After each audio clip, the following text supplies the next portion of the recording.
നമസ്തേ സ്വാമിജി.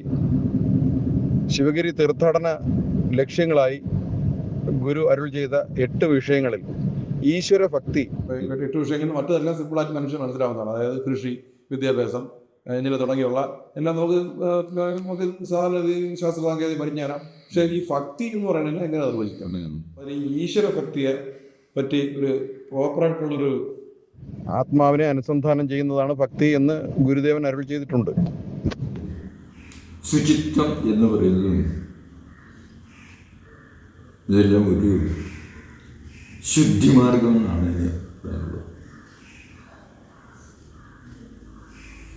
നമ്മുടെ വീട്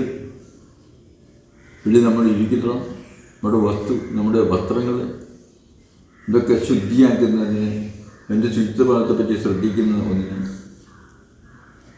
ശുചിത്വം എന്ന് പറയും. നമ്മുടെ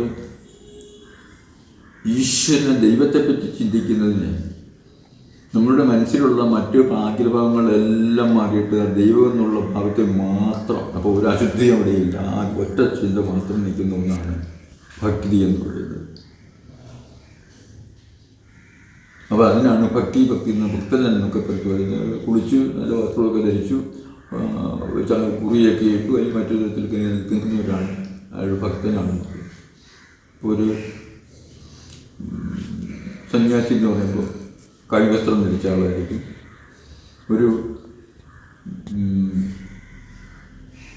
ക്രിസ്തീയ പുരോഹിതൻ എന്ന് പറയുമ്പോൾ അതിന് പ്രത്യേകം അവർക്കൊരു കുപ്പായം പോലെ ഒന്നുണ്ട്, ധരിക്കുന്ന ആളാണ്. കാണുമ്പോൾ ആളിനെ കാണുമ്പോൾ അദ്ദേഹം ക്രിസ്തീയ പുരോഹിതനാണെന്ന് പറയും. അതുപോലെ വസ്ത്രധാരണത്തിലും മറ്റൊക്കെ ഓരോരോ വേഷങ്ങൾ കാണിച്ചാണ് ഓരോരുത്തരും ഓരോ ഭക്തിയുടെ ഭാഗങ്ങളെ പറ്റി രൂപം കൊടുക്കുന്നത്.